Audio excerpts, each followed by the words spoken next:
Hero, யார் heroine, யார் நம்முடைய வாழ்க்கையில நான் சத்தியமா சொல்றேங்க, நீ வீட்டுல போய் உங்க அம்மாவுடைய சின்ன வயசு போட்டோவை எடுத்து பாருங்க. உலகத்தின் பேரழகி, பிரபஞ்ச அழகி யார் என்றால் அவள் தான். சும்மா சொல்லலனா, மனசால சொல்றேன், அனுபவிச்சு சொல்றேன். யாருங்க அழகி? யோசிச்சு பார்த்தா நம்முடைய பெர்ஸ்பெக்டிவ். குஞ்சன் சக்சேனா ஒரு கொஞ்சம் குண்டான பொண்ணு. அவ இந்தியாவினுடைய ஃபர்ஸ்ட் ஏர்ஃபோர்ஸ்ல வந்த வீராங்கனை, குஜராத்தை சேர்ந்தவள். அந்த பொண்ணு பற்றிய டாக்குமெண்ட்ரி ஃபிலிம் தான் குஞ்சன் சக்சேனா டாக்குமெண்ட்ரி. முடிஞ்சா இன்னைக்கு பாத்துருங்க அந்த படத்தை. அத்தனை பேரும் ஆம்பளைங்க. குண்டா இருக்கிறதுனால அவளை விட்டுருவாங்க. அவ போய் ஒல்லி ஆயிட்டு வருவா, ஆனா ஹைட் கொஞ்சமா இருக்கும். அவங்க மாஸ்டர் என்னமோ அவங்க, நான் ஒண்ணு சொல்லட்டுமா, கமிட்டடா இருந்தீங்க சொல்லுங்க குழந்தைகளை. If you are really committed, if you are really determined, if you are really for that, your birth purpose is for that, it will come to you. அதுதான் பிரபஞ்சத்திற்கான ரகசியத்தை நான் சொல்லுகிறேன். வந்து சேரும். அந்த பொண்ணுக்கு குள்ளங்க, அவ எப்படியோ வந்துட்டா உள்ள. அவ நல்ல டிட்டர்மைண்டா இருக்கிறா. ஏர்ஃபோர்ஸ்க்கு அவ வேணும். ஹைட்டா, ரொம்ப ஹைட்டா இருந்தாதான் பிரச்சனை ஏர் கிராஃப்ட் மூடுறதுக்கு. மற்றது அட்ஜஸ்ட் பண்ணிக்கலாம்னு சொல்லிட்டு அவளுக்கு கிடைச்சிருங்க ட்ரைனிங்க்கு. ஆனா ட்ரைனிங்ல அவ ஜெயிக்கணும். மொத்தம் 3 பேருக்கு வாய்ப்பு கிடைக்கும், ஒருத்திக்கு தான் இடம். 3 பேர் உட்காந்துருப்பாங்க. நான் அந்த இன்டர்வியூவை பார்த்துட்டு, நான் ஏன் இன்டர்வியூன்னு சொல்றேன்னு தெரியுமா? நம்ம லைஃப்ல நம்ம எத்தனையோ சாதிச்சு வந்திருப்போங்க. அந்த இன்டர்வியூங்கிற அந்த பாயிண்ட் இருக்குல்ல, அது நமக்கு முடிவு செய்யுங்க நம்ம யாரு, நம்ம எங்க போகணுங்கிறத. அந்த டைம்ல நம்ம எப்படி வெளிப்படுறோங்கிறது தான். அங்க சுதந்திர உணர்வு உங்களுக்கு இருக்கணும். அங்க அடிமைப்பட்டிருந்தீங்கன்னா தோத்துருவீங்க. அந்த சுதந்திரத்தை தான் நீங்கள் இன்றிலிருந்து பெற வேண்டும் என்று நான் விரும்புகிறேன். அந்த அறிவு சுதந்திரத்தை, குற்றமற்ற அந்த வாழ்க்கையை. அவன் போய் இந்த மாதிரி இந்த ஜன்னல்ல நிப்பா. 3rd ஃப்ளோர்ல நிக்க சொல்வாரு ஜன்னல்ல. ஃபர்ஸ்ட் ஆள் வரும்போது குதியும்பாரு, ஜம்ப் அப்படிம்பார். That is an interview. அவ ஃபர்ஸ்ட் ஒருத்தி பறக்கணும்னு ஆசைப்பட்டா நடக்க கூட முடியாது போல இருக்கு, போயான்ட்டு இறங்கிடுவா. இன்னொருத்தி வருவா, சார் பயமா இருக்கு சார், ஜம்ப் அப்படிம்பார். ஒபே தி ஆர்டர், ஜம்ப் அப்படிம்பார். முடியல சார். குஞ்சன் சக்சேனா வருவா, your time starts now, you have 10 seconds, climb, ஏறிடும், ஜம்ப். அவ திரும்பி இப்படி பாப்பா. அவ கண் ரொம்ப அழகா இருக்கும் அந்த டைம்ல. அவ பார்க்கும்போது இப்படி திரும்பி பாப்பா. I said jump அப்படிம்பா. இருந்த இடத்துல குச்சிருவா. Selected, come. ஜம்ப் தானே சொன்னேன், கீழே குதி நான் சொன்னேன். Have critical thinking, have analytical thinking, have lateral thinking. எப்பவுமே வார்த்தைகள் பேசும் பொழுது நீங்க எல்லாம் கடைசியா கையெழுத்து ஒண்ணு போடுவீங்க சின்ன வயசுல. இப்போ இல்ல, ஒரு லீவ் லெட்டர் எழுதுவீங்க. அந்த லீவ் லெட்டர் எப்படி ஆரம்பிக்கும்?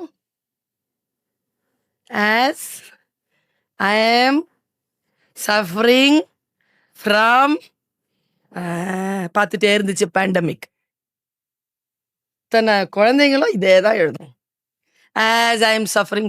ஒருத்தன் எழுதுனா as I am suffering from my brother's marriage. I personally request you to leave the college for 2 days. எழுதுறது இருக்குல்ல பயிற்சி, கடைசியா கையெழுத்து என்னன்னு போடுவீங்க? yours faithfully. நாம என்ன மேடம் போடுவோம்? yours. டீச்சருக்கும் எனக்கும் இருக்கிற வித்தியாசம், இந்த ஜெனரேஷனுக்கும் எனக்கும் இருக்கிற வித்தியாசம். I always wrote the letter to my teachers and my elders. As I am suffering from fever, kindly grant me 2 days permission.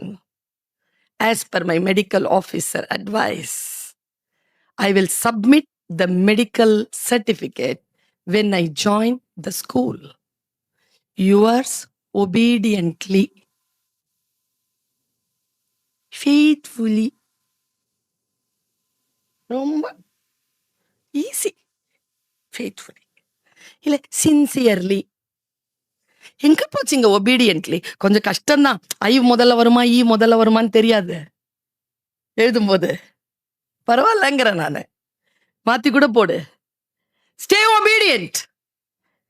காலேஜ்குள்ள இவங்கெல்லாம் பார்க்கும்போது, டீச்சர்ஸ்லாம் பார்க்கும்போது, என்ன உங்களை விட ஒரு 10 வயசு 2 வயசு 3 வயசு 5 வயசு பெரியவங்க மாதிரி தான் தெரிவாங்க. But they are teachers. Just obey them. Obey. Give respect. அந்த ஒபே இருக்கல, அந்த ஒபீடியன்சி இருக்கல, அது உங்களை மிக உயர்ந்த நிலையில் உயர்த்தும்.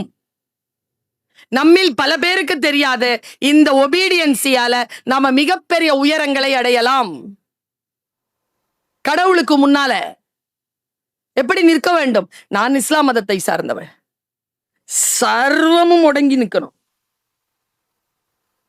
I am stand before you, Allah. With all my submission, I stand before you. அப்படி நிக்கணும். சப்மிஷன் பேர் அதுக்கு.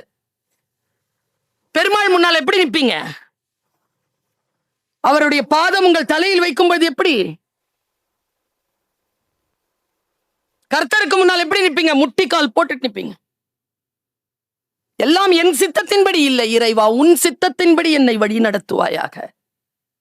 இந்த ஒபீடியன்ஸ் இருக்குல்ல, இந்த ஒபீடியன்ட்டா நீங்க இருந்தீர்கள் என்றால் உங்களுடைய வாழ்க்கையில் பல விஷயங்களை நீங்கள் பெறலாம்.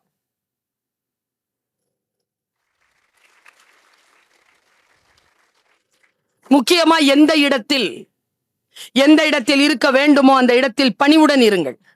இலக்கை நோக்கி பயணிங்கள். ஆசைகளுக்கு பலியாகாதீர்கள். விவேகானந்தர் சின்ன வயசுல நான் கேட்டிருக்கேன். எங்க அம்மா சொன்னதில்லை, எங்க அப்பாவும் சொன்னதில்லை. எங்க அப்பா என்னை கூட்டிட்டு போவாரு. ஒரு கோயில்ல யாரோ பேசிட்டு இருக்காங்க. திருவொற்றியூர் கோயில். அப்படிதான் எனக்கு அது ஞாபகம். அப்பா அப்படியே வாசல்ல என்னை விட்டுட்டு உள்ள பிரசங்கம் நடக்கும். கேளும்பார். Will you believe this? நான் இன்னைக்கு ஸ்பீக்கரா இருக்கிறதுக்கு என்ன காரணம்னு நினைக்கிறேன்?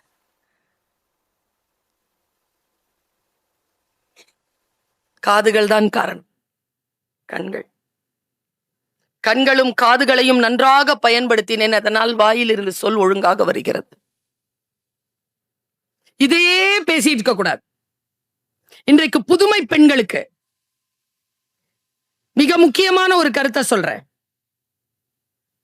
இந்த முக்கியமான கருத்தை சொல்லுவதற்கு முன்னால் புதுமை பெண்கள், இந்த கல்லூரிக்கு படிப்பதற்காக வந்திருக்கக்கூடிய பெண்கள், just do understand what is your trait. உங்களுடைய ட்ரைட்டை புரிஞ்சுக்கோங்க. அந்த ஆளுமை திறனை, இந்த பண்பு திறனை புரிஞ்சுக்கோங்க. வீட்டில் உங்களுக்கு எக்ஸ்ட்ரா சாக்லேட் கிடைக்கும் because you are a girl. சமூகத்தில் யாரும் எக்ஸ்ட்ரா சாக்லேட் கொடுக்க மாட்டார்கள். கொடுத்தால் அதற்கு பின்னால் வேறு நோக்கம் இருக்கும். Don't expect extra chocolates. பொதுவெளியில் குறைவாக பேசுங்கள். எங்கே பேச வேண்டுமோ அந்த இடத்தில் பேசுங்கள். யாரையும் முன்முடிவுகள், ஜட்மெண்டலா யாரையும் பார்க்காதீர்கள். Stay alert, be serious. ஒரு வெளியில் உலவுகின்ற, நானெல்லாம் தந்தம் வைத்த தனி யானை போல் என் காட்டிலே இந்த ஃபீல்டுல சுற்றி கொண்டிருக்கக்கூடிய ஒரு பேச்சாளர். யாருக்கு கீழே நான் இல்லை. இவங்க தலைமையில அவங்க தலைமையில எல்லாம் இல்லை. நான் I am like a tusker. இப்போ கூட தனியா தான் வந்தேன். கனடா, அமெரிக்கா எங்க போறதா இருந்தாலும் தனியா தான் போவேன். போய் பேசிட்டு தனியா தான் திரும்புவேன். Your tried. நான் மேடையில் தான் பேசுவேன். பொது இடங்கள்ல stay serious my dear girls. Stay serious. உங்களுடைய உடை, உங்களுடைய வாய், உங்களுடைய கண்கள், உங்களுடைய பாடி லாங்குவேஜ் அப்படி வச்சிருங்க. It is your weapon. It is your weapon. Don't let it down. நிறைய சிரிக்காதீங்க, நிறைய சொற்களை பேசாதீர்கள். Stay alert. ஏனென்றால் இந்த ஆண்கள் இந்த சேர்ல உட்கார்றதுக்கு ஒரு 100 வருஷம் உழைச்சிருப்பாங்க. அவங்க 100 வருஷம் அவங்க பரம்பரை உழைச்சிருக்கோம். அதனால இவங்க இந்த சேர்ல வந்து உட்காந்துட்டாங்க. பட் பெண்கள் நாம உட்கார்றதுக்கு 1000 ஆண்டுகள் போராடி இருக்கிறோம். 1000 ஆண்டுகள். அது இல்லாமல் இந்த சீட் நமக்கு கிடையாது. இதோ இந்த சீட் கிடையாது, இதோ அவங்களுக்கு அந்த சீட் கிடையாது. வரும் குழந்தைகளை. எனக்கு வரலையா? வரும். ஏன் மேடம்க்கு வரலையா? வரும். வரும். சிச்சுவேஷன் வரும். பலவீனப்படுத்துவதற்கு விஷயங்கள் வரும். நான் ஒண்ணு சொல்றேன். ராமகிருஷ்ணர் உட்கார்ந்துருக்கார். சத்சங்கம் நடக்குது. நிறைய பேர் வந்து சொல்றாங்க, காளிக்கு லட்டு பிடிக்கிறதுக்காக பூந்தி, இதான் நான் திருவொற்றியூர் கோயில்ல கேட்டது, பூந்தி போட்டிருக்கு. பூந்தி பிடிக்க, லட்டு பிடிக்க போகும்போது எறும்பு நிறைய வந்துருச்சு, நிறைய வருது, சாரசாரையா வருது. என்ன பண்றதுன்னு தெரியல. குருநாதர் சொன்னார், ஒன்னும் செய்யாதீங்கடா, தொடப்பம் எடுத்துட்டு போங்க, எல்லா எறும்பையும் பெருக்கிட்டு, சாவடிக்க வேண்டாம், பெருக்கிட்டு ஒரு 2 அடி 3 அடி விட்டு ஒரு பெரிய சர்க்கிள்ல ஒரு சர்க்கரை போடுங்க. சர்க்கரை எடுத்துட்டு போய் கிச்சன்ல இருந்து சர்க்கரை எடுத்துட்டு போய் போடுங்க. சர்க்கரை எடுத்துட்டு போய் ரவுண்ட் பண்ணிட்டாங்க. உள்ள உட்காந்துட்டு லட்டு பிடிச்சிட்டாங்க. ஒன்னும் எறும்புகள் வரவே இல்லை. 2-3 வந்துச்சு, அதை சரி பண்ணிட்டாங்க. வரவே இல்லை உள்ள எறும்பு. அப்புறமா லட்டை வந்து விநியோகிச்சுட்டு மறுபடியும் சத் சங்கத்தை கூட்ட சொல்றாரா ராமகிருஷ்ண பரமஹம்சர்.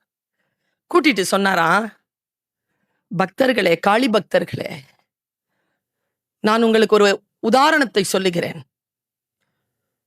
பூந்தி என்கின்ற குவியல், பிரசாதம் என்கின்ற குவியலை நோக்கி எறும்புகள் வந்தன. நான் அந்த பிரசாதம் வரைக்கும் அவர்கள் போய்விடாதபடிக்கு சர்க்கரை என்ற ஆசையை தூவினேன். அவர்களை ஆசையை அனுபவித்து விட்டு இலக்கை அடையாமல் அந்த எறும்புகள் திரும்பி போய்விட்டன. நீங்களும் அப்படி இருந்து விடாதீர்கள் என்று சொன்னார்.